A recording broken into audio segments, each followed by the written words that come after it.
আপনি কি জানেন, যখন পুরো পৃথিবীতে 100 বছর ধরে কোনো বৃষ্টি হয়নি, মাটি ফেটে গিয়েছিল, তখন এক দেবী নিজের শরীর থেকেই খাদ্য সৃষ্টি করেছিলেন?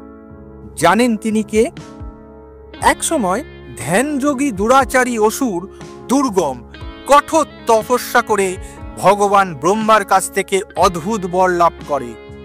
যেখানে বেদ থাকবে না, সেখানে দেবতারা দুর্বল হবে। দুর্গম সেই বর পেয়েই বেদে সমস্ত জ্ঞান লুকিয়ে ফেলে। ফলস্বরূপ দেবতারা শক্তিহীন হয়ে পড়ে। পৃথিবীতে শুরু হয় 100 বছরের ভয়ঙ্কর খরা। নদী শুকিয়ে যায়, গাছপালা মরে যায়, মানুষ জল আর খাদ্যের অভাবে মৃত্যুর মুখে পড়ে। তখন সমগ্র দেবগণ মহামায়ার শরণাপন্ন হন। দেবীর দেহ থেকে আলো বিস্ফোরিত হয়ে প্রকাশ পায় এক নতুন রূপ, দেবী শাকম্ভরী, যার শরীর ভর্তি ছিল শাক সবজি, ফল, ধান, শস্য আর ভেষজ।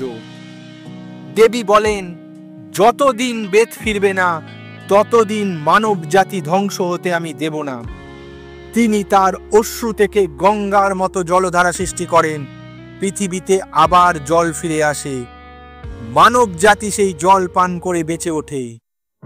এরপর দেবী শাকম্ভরী নিজের শরীরের শাকসবজি ছড়িয়ে দেন।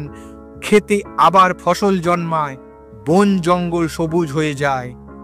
অবশেষে তিনি অসুর দুর্গমকে পরাজিত করে বেদ ফিরিয়ে আনেন এবং পৃথিবীকে দুর্ভিক্ষ থেকে মুক্ত করেন। এই কারণেই তাকে বলা হয় শাকম্ভরী দেবী, সম্পদ, খাদ্য ও জীবনদাত্রী। গল্পটা কেমন লাগলো অবশ্যই জানাবেন এবং কমেন্টে লিখে দিন জয় দেবী শাকম্ভরীর জয়। আর গল্পটা ভালো লাগলে একটা লাইক করে দেবেন, বন্ধুদের সঙ্গে শেয়ার করে দেবেন এবং মিথিক বাংলা চ্যানেলকে সাবস্ক্রাইব করে দেবেন। মিথিক বাংলা, যেখানে পুরাণ জীবন্ত হয়।